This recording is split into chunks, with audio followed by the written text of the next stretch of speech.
Aos 45 anos, eu acreditava que havia construído uma vida sólida e feliz. Sempre fui do tipo que planeja cada detalhe, que antecipa problemas e que evita surpresas desagradáveis. Minha existência seguia o roteiro perfeito que eu mesma havia escrito. Meu nome é Isabella Hoffmann, e minha história se passa na pacata, porém próspera, região vinícola de Rheinhessen, na Alemanha. A vinícola Weingut Hoffmann, fundada por minha família há 3 gerações, era mais do que um negócio. Era meu legado, meu orgulho, minha identidade. Ricardo, meu marido, e eu a administrávamos juntos, cultivando uvas que produziam vinhos premiados, respeitados por toda a região. Nosso trabalho árduo havia transformado a empresa em uma das mais admiradas do setor, garantindo-nos uma vida confortável em uma propriedade cercada por vinhedos que se estendiam até onde a vista alcançava. Nosso lar era uma casa histórica de pedra, com largas janelas que se abriam para um horizonte de folhas verdejantes no verão e de tons dourados no outono. No inverno, o frio abraçava tudo em uma serenidade quase melancólica, mas dentro de casa, eu sempre me esforcei para manter o calor, tanto no sentido literal quanto no figurado. As tardes eram embaladas pelo aroma do vinho envelhecendo nas barricas e pelo som do vento deslizando pelas videiras. Nossa filha, Luísa, estava prestes a completar 18 anos e se preparava para ingressar na universidade. Inteligente, determinada e cheia de vida, ela tinha o brilho no olhar de quem vê o mundo como um campo vasto de possibilidades. Eu e Ricardo muitas vezes fantasiávamos sobre como seria nossa vida quando ela partisse para a faculdade. Depois de tantos anos sendo pais, voltaríamos a ser, essencialmente, um casal. Eu sonhava com viagens, fins de semana tranquilos e jantares prolongados à luz de velas. Mas naquela tarde, tudo desmoronou. A cena permanece presa na minha mente como uma pintura vívida, cada detalhe congelado no tempo. Estávamos na sala de jantar da vinícola, um espaço de atmosfera acolhedora, decorado com móveis antigos de madeira e estantes exibindo garrafas envelhecidas. Uma garrafa de Riesling Trocken, uma das nossas mais prestigiadas colheitas, repousava entre nós. Comemorávamos a recente conquista de um novo acordo de exportação para a França. Mais um passo em nossa trajetória de sucesso. Foi então que vi. Seu celular estava sobre a mesa, e a tela se acendeu com a chegada de uma notificação. Não fui eu quem procurou por algo. A verdade veio até mim. O nome que apareceu na mensagem não era estranho. Era de uma jovem funcionária da vinícola, alguém que eu mesma havia contratado anos antes. Mas o conteúdo, aquilo não deixava dúvidas. A taça de vinho escorregou dos meus dedos e se estilhaçou no chão. Um pequeno desastre doméstico que pareceria irrelevante diante do que eu estava prestes a enfrentar. Enquanto os cacos brilhavam no piso como pequenas facas afiadas, senti meu mundo perfeito rachar junto com o vidro. Olhei para Ricardo. O choque no meu rosto foi substituído por uma onda de incredulidade. Depois, por um calor sufocante de traição. O que é isso, Ricardo? Minha própria voz soou distante, como se pertencesse a outra pessoa. Ele seguiu a direção do meu olhar, viu o telefone e o bloqueou rapidamente, mas já era tarde demais. Eu já tinha visto tudo. Foi naquele instante que percebi que minha vida não era tão estável, segura e perfeita quanto eu imaginava, e que, a partir daquele momento, eu teria que reconstruí-la do zero. Lembro-me do dia em que conheci Ricardo pela primeira vez. Eu tinha 27 anos e acabara de assumir a direção da Weingut Hoffmann após o falecimento precoce do meu pai. Era um período difícil. O peso da responsabilidade recaía sobre mim com uma intensidade esmagadora, e eu sentia que precisava provar a todos, especialmente a mim mesma, que era capaz de conduzir a vinícola à altura do legado da minha família. Foi em um evento de degustação de vinhos em Mainz que nossas vidas se cruzaram. Ricardo trabalhava para uma empresa de exportação e, com seu carisma natural e sorriso fácil, logo conquistou a atenção de todos. Ele era magnético, talvez não o homem mais bonito da sala, mas com certeza o mais cativante. O tipo de pessoa que sabia exatamente o que dizer para envolver alguém em uma conversa interessante. Naquela noite, Falamos por horas sobre uva, terroir, colheitas e tradição, mas também sobre música, viagens e sonhos. Ele me fez rir em um momento em que tudo o que eu sentia era o peso da responsabilidade. E eu precisava de alguém assim ao meu lado. Nos meses seguintes, nos tornamos inseparáveis. Ele me ajudou a expandir a vinícola, a modernizar processos, a estabelecer novas parcerias. Minha vida e meu trabalho se entrelaçaram com os dele de uma forma que parecia natural, predestinada. Casamo-nos 2 anos depois, e pouco tempo depois, Luísa nasceu. Naquele momento, eu acreditava ter tudo o que sempre quis: um marido apaixonado, uma filha adorável e um negócio próspero. Por anos, fomos uma equipe perfeita. Pelo menos era o que eu pensava. Agora, olhando para trás, percebo que as fissuras começaram a aparecer muito antes daquela tarde fatídica em que vi a mensagem no celular de Ricardo. Pequenos sinais, quase imperceptíveis, que ignorei ou minimizei. Os períodos de ausência prolongada que ele justificava com viagens de negócios. As conversas interrompidas abruptamente quando eu entrava na sala. As desculpas vazias para chegar tarde em casa.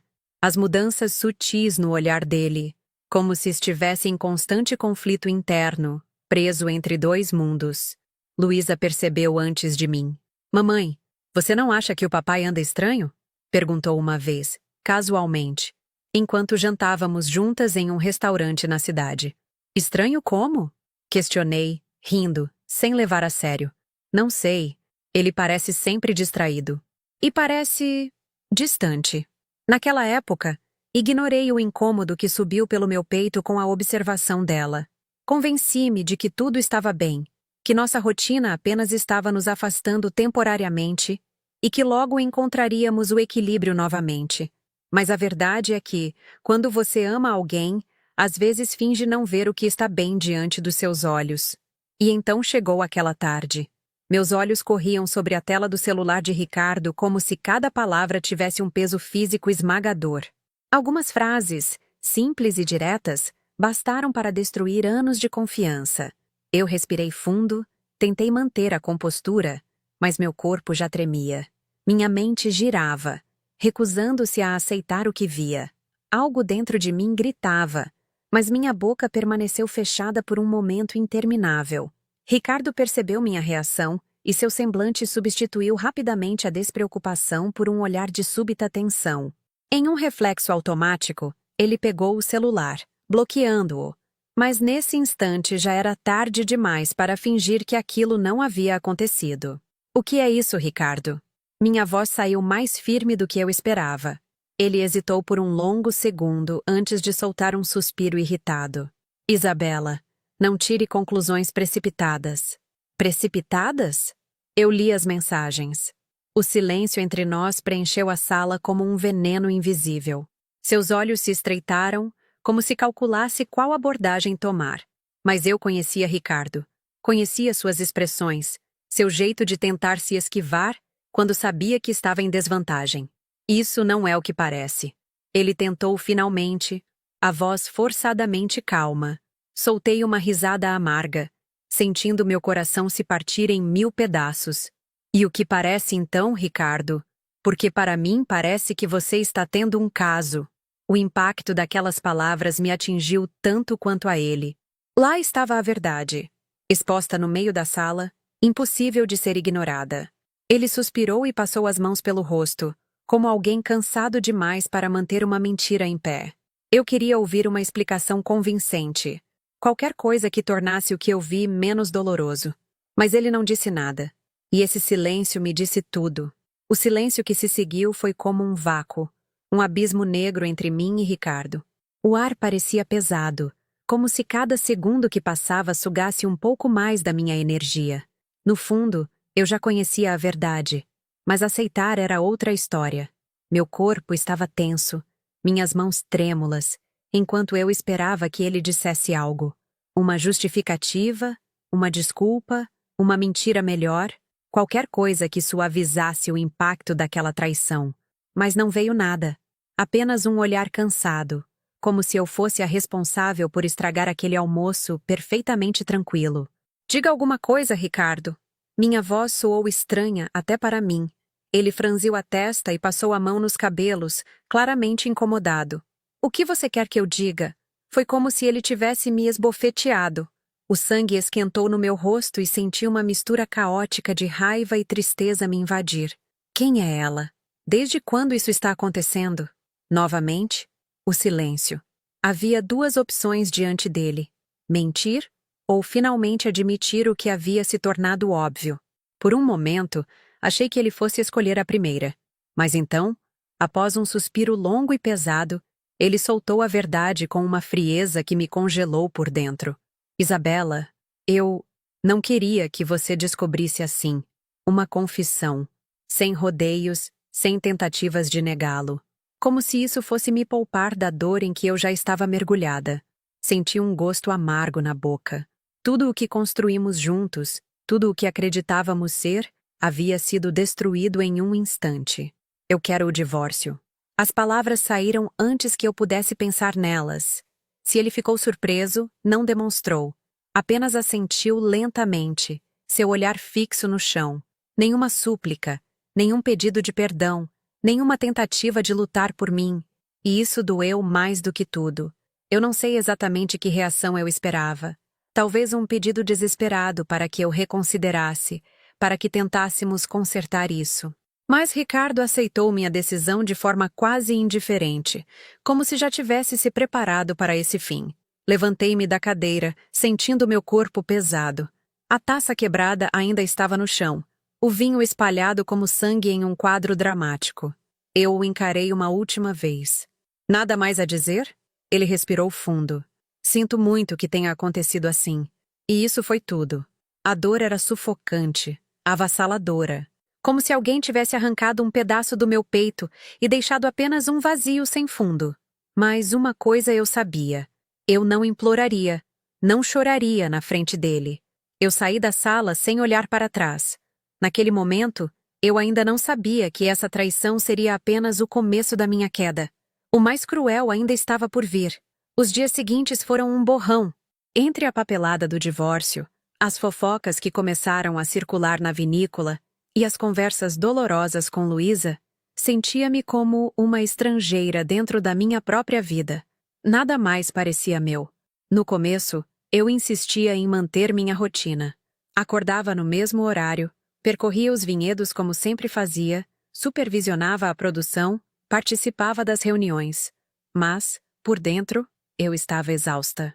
Ricardo se mudou para um apartamento na cidade, e embora tivéssemos discussões ocasionais sobre os termos do divórcio, ele parecia livre, como se já estivesse nessa nova fase da vida fazia tempo, enquanto para mim, tudo era uma ferida aberta.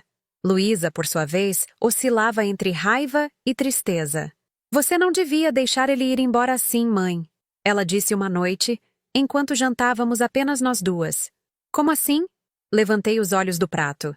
Se ele ainda se importasse, teria tentado consertar as coisas. Engoli em seco. A dor nos olhos da minha filha era um reflexo da minha própria. Foi então que uma dúvida começou a se infiltrar na minha mente. Seria possível dar uma segunda chance? Os anos juntos tinham mesmo sido uma mentira? Ou eu poderia lutar pela família que construímos? Um mês depois, impulsionada por essa incerteza, decidi dar um passo inesperado. Liguei para Ricardo. Precisamos conversar.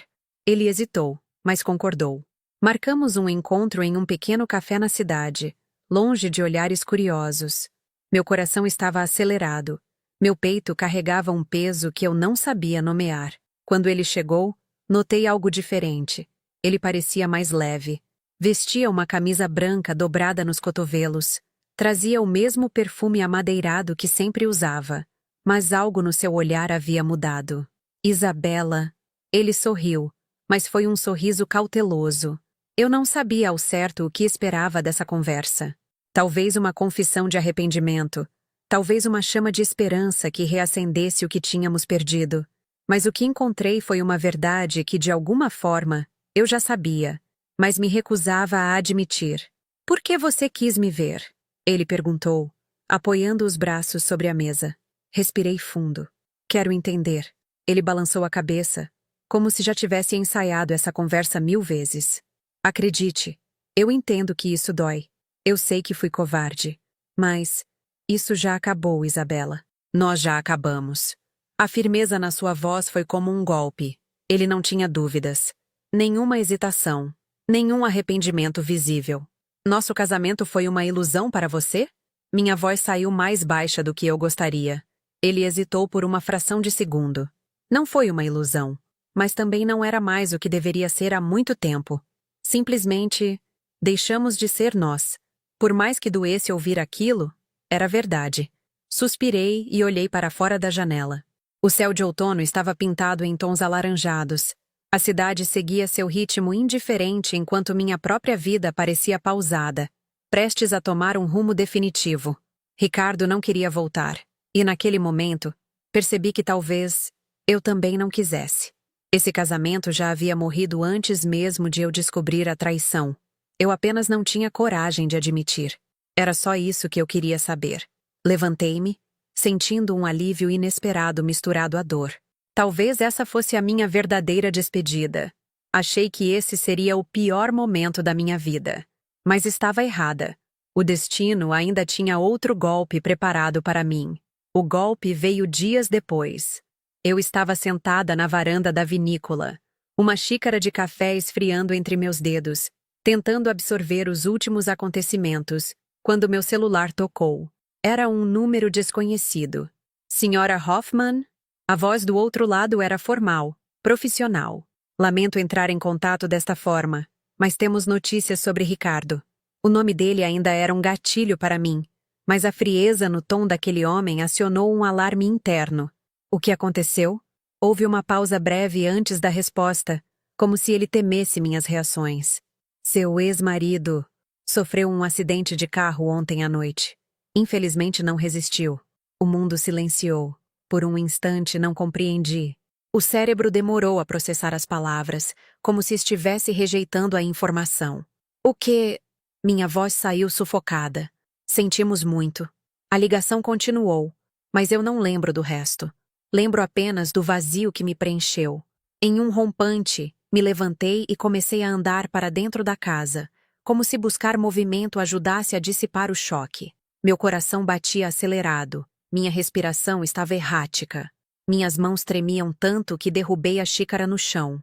Não senti vontade de chorar, apenas incredulidade. Ricardo estava morto. Quando contei a Luísa, ela desmoronou. Minha filha ainda estava tentando processar o divórcio. E agora, isso. O luto veio sem aviso, esmagando-a com força brutal. Mas para mim, o impacto foi diferente. Eu não sabia como me sentir. A raiva não se dissipou, mas tampouco conseguia odiá-lo. Ricardo não era só meu ex-marido infiel. Ele também havia sido meu parceiro, alguém com quem construí uma história. Nos dias seguintes, a vinícola ficou em suspensão. Telefonemas, condolências, providências funerárias, tudo caiu sobre mim como uma avalanche inevitável. Pessoas que antes apenas observavam meu divórcio à distância, agora falavam comigo com pesar. Mas ninguém sabia o que aquela morte realmente causaria na minha vida. A verdade veio alguns dias depois, na leitura do testamento. Eu esperava algo simples. Ricardo nunca demonstrou interesse em complicar as finanças da vinícola. A Weingut Hoffmann sempre foi meu legado. Ele era apenas empresário e parceiro de negócios. E agora, com sua morte, imaginava que essa parte da nossa vida seria finalmente encerrada. Mas então, o advogado olhou para mim, hesitando antes de anunciar a parte crucial do testamento. O patrimônio de Ricardo será dividido igualmente entre sua filha e sua sócia na vinícola, Helene Fischer. Senti uma onda de confusão atravessar meu peito. Se sócia? Minha voz tremeu. O advogado ajustou os óculos, folheando os documentos com nervosismo. Sim, Ricardo registrou Helene como coproprietária de 50% da vinícola há alguns meses. Silêncio absoluto. Minha mente girou. 1 milhão de peças caindo brutalmente no lugar ao mesmo tempo. Helene Fischer, a mulher com quem ele me traiu. A amante. Ela agora era dona da metade da minha vinícola. A traição não tinha acabado com o divórcio.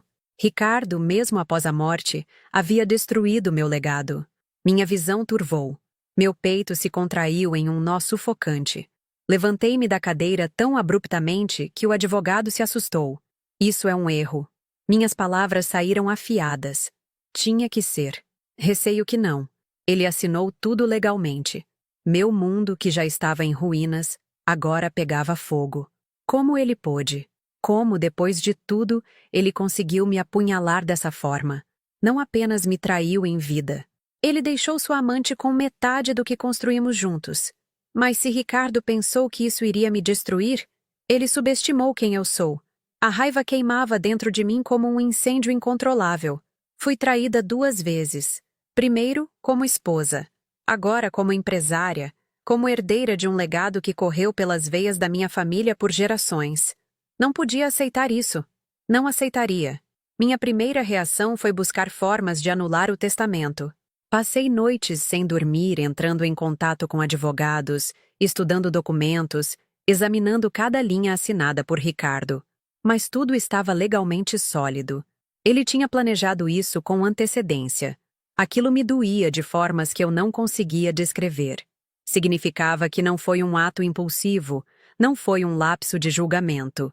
Ricardo deliberadamente me excluiu da decisão. Ele escolheu dividir o que deveria ser meu com a mulher que destruiu nosso casamento.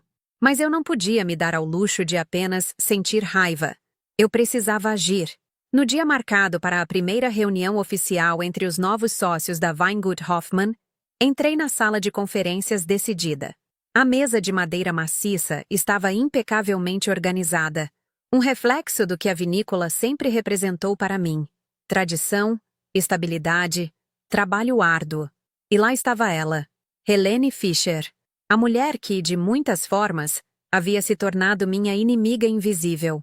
Uma jovem executiva de olhar afiado, loira, sempre bem vestida. Eu a conhecia apenas superficialmente enquanto Ricardo e eu ainda estávamos juntos. Para mim, ela era apenas mais uma funcionária dedicada. Nunca imaginei que se tornaria isso. Uma sombra dentro da minha própria empresa. Ela me encarou com um olhar misto de frieza e incerteza. Talvez imaginasse que eu fosse atacá-la. Talvez achasse que eu gritaria, que eu perderia o controle. Mas eu era forte demais para isso. Sentei-me com calma e deslizei um documento pela mesa. Eu quero comprar sua parte da vinícola. Os advogados ao redor se entreolharam. Helene ergueu uma sobrancelha, cruzando as mãos diante de si. E se eu não quiser vender? Respirei fundo, mantendo minha postura firme. Então teremos uma guerra que não vai beneficiar nenhuma de nós. Essa vinícola é minha, Helene. Sempre foi. Você herdou algo pelo qual nunca trabalhou. Ela me estudou por um longo tempo. Você acha que eu sou uma inimiga, mas não sou? Sua voz era calculada. Ela queria me testar. Nos últimos meses, Ricardo e eu trabalhamos juntos para melhorar essa empresa. Eu não sou apenas uma amante, Isabela. Sou uma empresária. Eu poderia fazer esse lugar crescer ainda mais. Cada palavra dela queimava minha pele, mas permaneci imóvel. Não nego sua competência, mas a Weingut Hoffmann é meu lar. Você pode tentar crescer aqui, ou pode sair com um bom valor e construir o seu próprio império. Ela estreitou os olhos. Hesitou. Um momento de silêncio pairou na sala. Então, como um jogo de xadrez, ela sorriu. Pequeno, calculado. Vamos conversar sobre números. Os dias que se seguiram foram uma batalha de negociações. Eu arrisquei tudo. Usei economias, vendi terrenos menores, pedi um empréstimo gigantesco. Houve momentos de dúvida. Talvez eu estivesse sendo impetuosa, investindo mais do que deveria. Mas desistir nunca foi uma opção. E então, o acordo foi feito. Assinei a papelada, sentindo o peso do passado finalmente deixar meus ombros. Quando Helene saiu daquela reunião pela última vez, levando seu dinheiro e sua ambição, senti que o fim daquela batalha também era o começo de algo novo. Eu havia perdido um marido, mas não perderia quem eu sou. Durante a reestruturação da vinícola, descobri coisas que Ricardo escondeu por anos. Dívidas ocultas, acordos financeiros duvidosos. Ele vinha apostando alto, correndo riscos que eu nunca teria aprovado. O homem que eu achava conhecer era um estranho para mim. E no fim, percebi algo irônico. Se Ricardo não tivesse me traído, a vinícola poderia ter afundado financeiramente. Minha própria dor me salvou. Eu traguei essa verdade com um misto de arrependimento e alívio. A mulher que havia entrado naquele casamento com sonhos de companhia e amor não existia mais. Agora, eu era uma mulher que sobreviveu, que lutou e venceu. 5 anos se passaram desde aquele dia. Hoje, caminho entre as videiras da Weingut Hoffmann, sentindo sob meus pés a terra que sustentou minha família por gerações. A vinícola está prosperando mais do que nunca. Modernizei os processos, ampliei nossa presença internacional, diversifiquei os vinhos. O nome Hoffmann se tornou sinônimo de resiliência na região. Mas, mais do que superar dificuldades profissionais, eu me reinventei. Os anos que seguiram não foram fáceis. Enfrentei desafios, duvidei de mim mesma, senti medo. Mas a vida continuou, e eu continuei com ela, aprendendo a viver sem olhar para trás com rancor. Ricardo foi uma parte importante da minha história, mas não define quem eu sou. Minha força nunca veio dele. Ela sempre esteve dentro de mim, eu apenas precisei de um choque para redescobri-la. Ontem à noite, recebi um prêmio de excelência no setor vinícola. Era um evento importante, cheio de empresários influentes, críticos e especialistas. Quando me chamaram ao palco, senti um breve arrepio. Eu, uma mulher que já esteve à beira do colapso, agora estava sendo reconhecida por sua capacidade de reerguer um império. Luísa estava na plateia. Ao vê-la sorrindo, com os olhos brilhando de orgulho, senti um calor indescritível no peito. Ela cresceu se espelhando em mim. Hoje, estuda administração e já participa das decisões da vinícola. Talvez, um dia, assuma meu lugar. Mas não por obrigação, e sim por escolha. Peguei o microfone e, enquanto aplaudiam, respirei fundo antes de falar. A vida tem formas cruéis de nos testar. Fazemos planos, criamos raízes, e, de repente, o chão desaparece. Eu achei que sabia quem eu era, mas só descobri minha verdadeira força quando tive que reconstruir do zero. Aprendi que o passado pode nos moldar, mas não nos define. Nós escolhemos quem queremos ser. E eu escolhi ser muito mais do que uma vítima das circunstâncias. A plateia aplaudiu de pé. Eu saí daquele palco sorrindo, sentindo-me completa. Eu não precisava mais provar nada para ninguém, apenas para mim mesma.